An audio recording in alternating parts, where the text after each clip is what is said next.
They thought it was a surgical strike. It was a self-inflicted wound on live television. Welcome to Prime Update, where you get new updates every day. Donald Trump just dropped what he believed was the kill shot against Canada. Not a tariff adjustment, not a negotiating signal.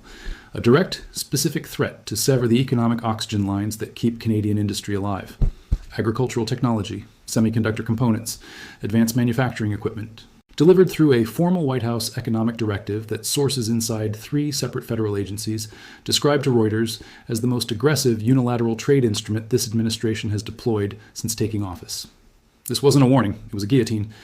The directive gave Ottawa 96 hours to withdraw every pending USMCA dispute panel challenge, suspend its retaliatory tariff schedule, and return to bilateral negotiations on American terms. The alternative? Export restrictions so comprehensive that Canadian industrial production would flatline within 30 days. The math was brutal. The timeline was impossible. The leverage was supposed to be absolute. Mark Carney did not call an emergency cabinet meeting. He did not request a diplomatic channel. He did not pick up the phone. He walked to a podium. And he made a surprise announcement so unexpected, so strategically sophisticated, and so immediately consequential that a senior White House trade advisor told Politico on background that nobody in this building saw that coming. Let that sink in. The entire United States government, the Commerce Department, the USTR, the intelligence community, and they were blindsided by a former central banker. What is happening right now reaches far beyond a trade confrontation between 2 neighboring governments. This is a test of whether the most integrated bilateral economic relationship in human history can survive an executive branch that has decided coercion is a strategy. And it is a test of whether a G7 prime minister with a central banker's understanding of economic pressure points can consistently outmaneuver threats that were designed for opponents who have no options. Canada has options. Carney just used one that Washington did not even have on its list. Hit that subscribe button right now, because this story is accelerating. And you will not want to miss a single development as it unfolds. So, what exactly triggered this confrontation? On April 1st, 2026, the Trump White House released what it formally titled the American Export Sovereignty Directive, a document that, according to sources familiar with its preparation, had been in development inside the Commerce Department and the Office of the United States Trade Representative since mid-March. It was accelerated after Canada's USMCA auto tariff challenge was accepted for expedited dispute panel review.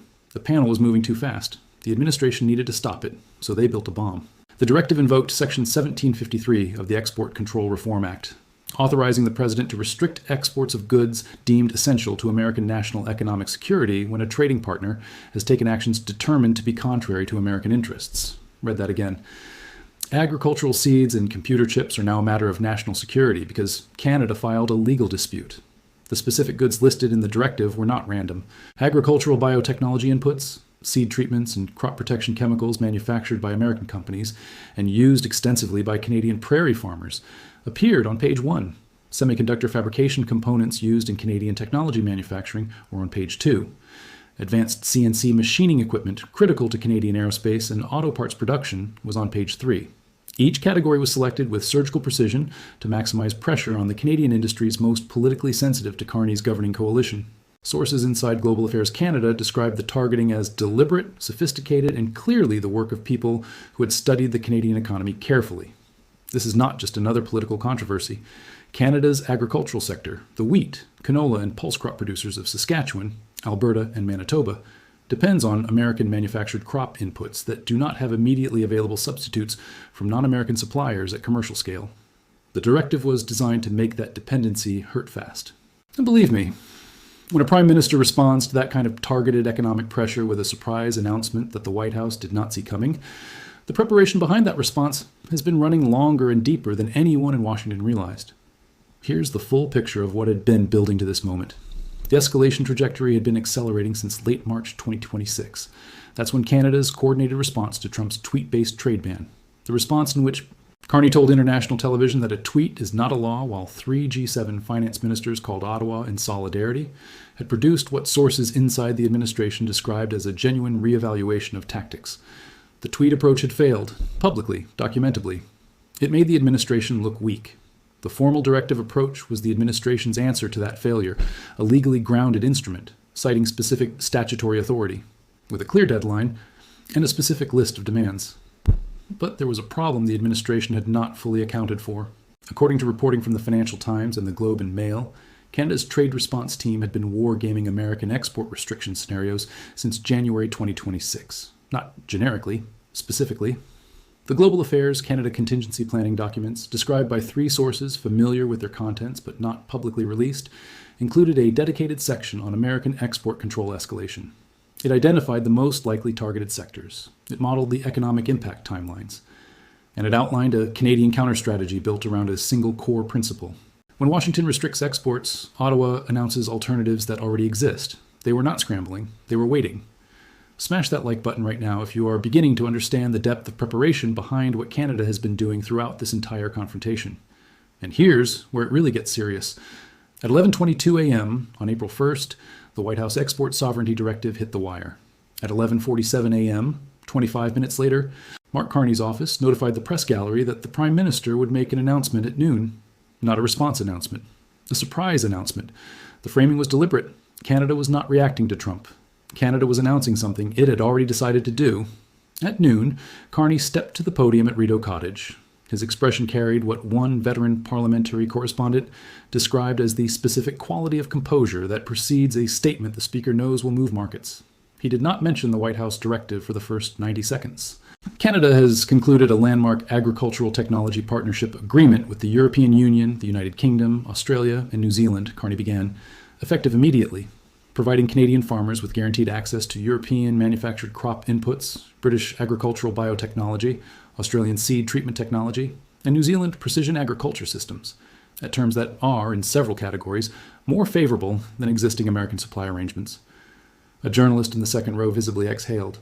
This agreement, Carney continued, his cadence unhurried, was finalized on March 28th. It has been in negotiation since February 4th.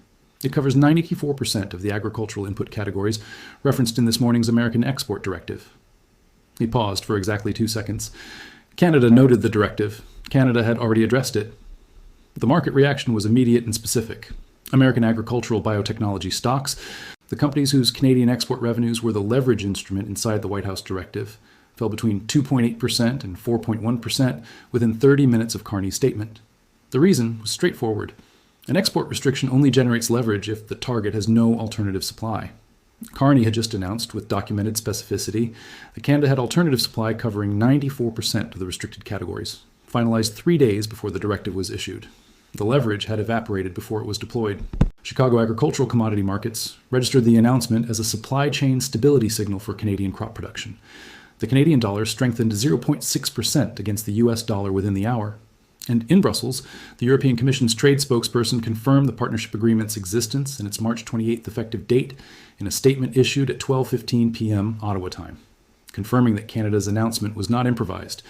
It was a coordinated international communication prepared in advance and timed for maximum clarity.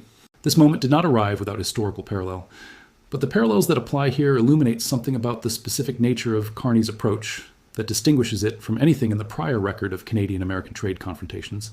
Think back to 1971. Richard Nixon imposed a 10% surcharge on all imports, a unilateral action that blindsided every American trading partner simultaneously and produced a crisis of confidence in the Bretton Woods monetary system that ultimately contributed to the end of the gold standard. Canada was among the countries most severely affected. Ottawa's response at the time was slow, diplomatically cautious, ultimately dependent on American goodwill for resolution. Canada had no prepositioned alternatives. Canada had no coordinated allied response. Canada waited and negotiated from weakness. What Carney has done over the course of this confrontation is construct the exact institutional infrastructure that 1971 Canada did not have. Prepositioned supply alternatives, pre-negotiated allied partnerships, pre-prepared legal instruments, pre-drafted response frameworks indexed to specific American escalation scenarios. Every tool that Canada lacked in 1971 exists in Ottawa today, not because of this confrontation, but because Carney's team spent months building it before the confrontation reached its current intensity. Then there was 2018, the steel and aluminum tariff episode. Canada's initial response, measured, diplomatically cautious, targeted to minimize escalation, was read by the Trump administration at that time as a signal that more pressure would produce more compliance. The lesson Canada drew from 2018 was explicit in Carney's public statements as recently as December 2025. Measured caution in a confrontation with an administration that reads restraint as weakness produces more pressure, not less. The April 1st surprise announcement is the strategic conclusion of that lesson. Colin Robertson, former Canadian diplomat and vice president of the Canadian Global Affairs Institute, told CTV National News on the afternoon of April 1st that what Carney announced today is the culmination of a supply chain independent strategy that has been executing quietly for months. He noted that the EU, UK, Australia, New Zealand Agricultural Technology Partnership is not just a response to this directive. It is a permanent restructuring of Canadian agricultural input sourcing that survives this confrontation regardless of how it resolves. Once those supply relationships are established and operationalized, Robertson explained, the leverage that American agricultural technology exports previously provided in bilateral negotiations simply no longer exists. Don't go anywhere. Because Trump's response to Carney's surprise announcement revealed something about the West Wing's understanding of what just happened that is the most explosive detail in this entire story. Trump's reaction came at 2:09 p.m. on April 1st, a Truth Social post. It called Carney's announcement a desperate attempt to hide from real negotiations, claimed the European partnership was a fake deal that would collapse within weeks, and threatened to expand the export directive to cover pharmaceutical ingredients and medical technology within 48 hours. The post was followed 13 minutes later by a White House press office statement confirming that the expanded pharmaceutical and medical technology restriction was under active preparation. Here's why that response revealed exactly what Carney had anticipated. The pharmaceutical and medical technology escalation threat requires the same Section 1753 Export Control Reform Act authority as the original directive. It requires the same finding that the targeted exports are essential to American national economic security. It requires the same 96-hour notice period. And it exposes the administration to the same question that constitutional and trade law scholars immediately raised when the original directive landed. Does restricting pharmaceutical and medical technology exports to a NATO ally constitute a national security action? Or does it constitute a violation of the humanitarian trade exemptions embedded in both the USMCA and the World Trade Organization's agreement on trade-related aspects of intellectual property rights? Chiara Baradaran, professor of law at the University of California, Irvine, and a recognized authority on the intersection of trade law and public health policy, told NPR on the evening of April 1st that threatening to restrict pharmaceutical and medical technology exports to Canada triggers a legal framework that the administration may not have fully examined. She noted that both the USMCA and WTO rules contain specific exemptions protecting the flow of medical goods between treaty partners, and that deploying export controls in those categories would face immediate legal challenge, not just from Canada, but from American pharmaceutical companies, American medical device manufacturers, and American hospital systems that depend on cross-border supply chain integration with Canadian partners. This puts the administration in a bind with no clean exit and a worsening legal exposure profile with each escalation. On one side, following through on the pharmaceutical export restriction means triggering challenges under multiple overlapping legal frameworks: USMCA humanitarian exemptions, WTO TRIPS agreement provisions, Domestic Administrative Procedure Act challenges from American pharmaceutical companies whose Canadian revenues would be directly impaired, while simultaneously producing consumer-facing consequences in the American healthcare system that have nothing to do with trade politics and everything to do with why people's prescriptions cost what they cost. On the other side, not following through confirms the pattern that Canada has been successfully establishing since the first retaliatory tariff. That American escalation threats in this confrontation are announced with more legal confidence than they can sustain, and that waiting for the legal reality to catch up with the announcement is a viable Canadian strategy. Do me a favor and slam that like button. Because this analysis is the thing that connects every episode in this confrontation into a single coherent picture. And it is reaching people who need to understand what is actually happening. Midpoint escalation, internal analyst warning. At 6:14 p.m. on April 1st, a strategy call transcript from within the office of the U.S. Trade Representative was obtained by a policy journal. The analyst's warning is now circulating in Ottawa and Brussels. It read, "We have 96 hours to generate leverage. The agricultural sector is gone. That supply chain is permanently rerouted. Pharma is a legal minefield. The only remaining pressure point is financial services. But that requires Treasury cooperation, and Treasury is already flagging systemic risk if we decouple from Canadian pension fund integrations. The window to force compliance closed on March 28th. We are now negotiating against a clock we don't control, with instruments that no longer function as designed. T-minus 72 days until the USMCA panel ruling. After that, our leverage is zero. Legal and political analysts are describing Canada's April 1st surprise announcement as the most strategically sophisticated single move in the entire confrontation. Not because of its immediate economic impact, but because of its structural implication. Aaron Ettinger, Associate Professor of International Affairs at Carleton University and a specialist in Canadian-American economic relations, told CBC's Power and Politics that what Carney did today was remove the assumption of dependency that every prior American pressure instrument in this confrontation has rested on. He explained that once Canada demonstrates prepositioned alternative supply covering 94% of a restricted export category, the entire logic of using export restrictions as leverage against Canada requires rebuilding from the ground up. And that rebuilding takes time the administration does not have if it intends to produce compliance before its own political timeline runs out. Even within American business circles, the reaction to the April 1st sequence was more complicated than the administration's framing suggested. The American Farm Bureau, which represents farmers who export to Canada and depend on Canadian agricultural market access, issued a statement noting with concern that the Agricultural Technology Export Directive risked accelerating exactly the kind of Canadian supply chain independence that would reduce long-term American agricultural export competitiveness. The statement did not support the directive. It described it as counterproductive. When the American Farm Bureau describes a Republican administration's trade action as counterproductive, the political signal reaches every senator and representative from an agricultural state within the hour. So, let's break down the 3 specific strategic miscalculations embedded in the White House directive that Carney's surprise announcement exposed, because understanding those miscalculations is essential to understanding where this confrontation goes from here. First, the leverage miscalculation. Export restrictions only generate leverage when the target has no viable alternative supply. The administration's directive was built on the assumption that Canadian dependence on American agricultural technology inputs was structural and not readily substitutable. Canada's February 4th negotiation launch of the EU, UK, Australia, New Zealand partnership, initiated 2 months before the directive was issued, demonstrates that the administration was either unaware of those alternative supply relationships or assessed them as insufficiently developed to undermine the leverage calculation. Both possibilities represent a significant intelligence and analytical failure in the trade policy process. Second, the timing miscalculation. Issuing the directive on April 1st, 3 days after the alternative supply partnership had been finalized, signed, and made effective, meant that the leverage instrument landed into a supply environment that had already been restructured around it. The directive's 96-hour deadline was designed to create urgency that forced compliance before alternatives could be assembled. The alternatives had been assembled before the deadline was announced. The urgency was an illusion. Third, the escalation miscalculation. The pharmaceutical and medical technology expansion threat, issued as a response to Carney's surprise announcement, escalates into a legal domain, humanitarian trade exemptions under the USMCA and WTO TRIPS, where the administration's legal exposure is substantially greater than in the agricultural technology domain, and where the domestic American constituencies harmed by escalation include hospital systems, pharmaceutical companies, and healthcare providers who do not share the administration's assessment that this confrontation is worth the cost. But beyond the specific tactical miscalculations, this is really about something that will define American trade policy credibility for far longer than this confrontation lasts.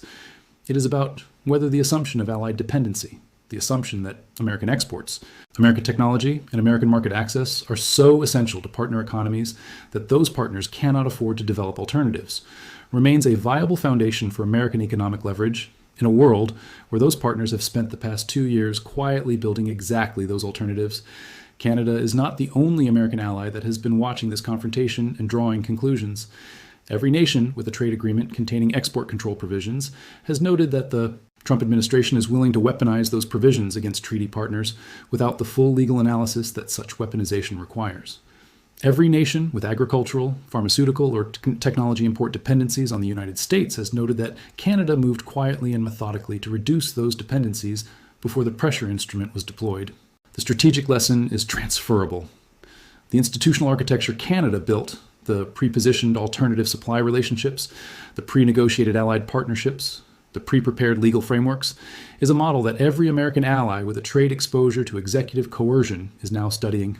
That is a permanent shift in how American allies approach dependency on American exports as a feature of bilateral relationships. It does not reverse when this administration ends. It compounds as the model spreads. Here's where things stand right now. Canada's EU, UK, Australia, New Zealand agricultural technology partnership is effective, covering 94% of the export categories targeted by the White House directive. The American agricultural technology companies, whose Canadian revenues constituted the leverage instrument, are down 2.8% to 4.1% on the day. The Canadian dollar is stronger. The American Farm Bureau has described the directive as counterproductive. The pharmaceutical escalation threat is generating immediate legal analysis from trade law scholars who have identified specific treaty exemptions that constrain its implementation. Senate Agriculture Committee members from export-dependent states are receiving constituent calls from agricultural technology manufacturers asking what the long-term market impact on Canadian sales looks like. And the USMCA dispute panel proceeding that triggered the entire directive is continuing on its own timeline, entirely unaffected by any of this. Keep a close eye on whether the pharmaceutical and medical technology export restriction is formally issued within the 48-hour timeline Trump announced. Because if it is issued, the legal challenges that follow will arrive faster and from more directions than anything this administration has faced in the trade domain. Keep a close eye on the American agricultural technology sector's quarterly earnings calls in the coming weeks, because analyst questions about Canadian market access are going to produce answers that congressional agriculture committees will find deeply informative. And keep a close eye on Ottawa, because if Carney's team has been running the same pre-positioning strategy on pharmaceutical supply alternatives that they ran on agricultural technology inputs, the next surprise announcement may already be finalized and waiting for the trigger. Before we go any further, smash that subscribe button so you never miss coverage like this. Here's the reality. Donald Trump dropped a major export threat designed to use Canadian dependency on American technology inputs as the leverage to force withdrawal of USMCA legal challenges. Mark Carney announced 25 minutes later that Canada had already eliminated 94% of that dependency through an international partnership finalized 3 days before the directive was issued. The leverage instrument arrived after the leverage had been removed. The American companies whose export revenues were the pressure tool saw their stock prices fall on the day their government tried to use them as weapons. The Farm Bureau called the action counterproductive, and Canada's surprise was not a reaction. It was a prepositioned strategic deployment that had been running since February 4th. This is not a news cycle. It is a strategic confrontation between an administration that believes economic coercion against dependent partners produces compliance, and a prime minister who spent months ensuring his country would not be dependent when the coercion arrived. The evidence of which approach is working is in the market data, the legal record, the allied coordination calls, and the steadily narrowing list of American pressure instruments that still have viable leverage behind them. The stakes have never been higher. The strategic exposure has never been more concrete. And the surprise announcement that arrived 25 minutes after the export threat has never made the gap between coercion as a theory and coercion as a practice more impossible to ignore. 3 forward scenarios. Scenario 1, fragile calm. The administration backs off the pharmaceutical threat, unable to sustain the legal and domestic political exposure. The USMCA panel rules against the US in the auto dispute. Canada's new supply chains remain operational. Trade continues, but the relationship is now wired differently. America is no longer the default partner. Tensions cool, but the structural deceleration has begun. Scenario 2, catastrophic escalation. Trump issues the pharmaceutical export restriction. Canada immediately challenges under USMCA and WTO humanitarian exemptions. American hospital systems and pharmaceutical companies file injunctions. The legal battle paralyzes cross-border medical supply chains. Drug prices spike in U.S. border states. A Canadian province threatens to ban American imports in retaliation. The confrontation spirals into a full-blown North American trade war with no exit ramp. Scenario 3, cold strategic reset. Washington realizes its leverage is gone. Quietly, the directive is shelved, but the damage is done. Canada's model becomes the template for every U.S. ally. The U.S. begins a formal review of its export control architecture, finding it obsolete for a world where partners no longer wait to be threatened. A new, colder phase of relations begins. Less trust, more legal armor, and zero benefit of the doubt. Was this a masterclass in strategic anticipation, or the opening scene of a permanent realignment that leaves America more isolated than it has been in a century? If this update added value, support the channel, subscribe to Prime Update, and stay informed. Thank you for watching.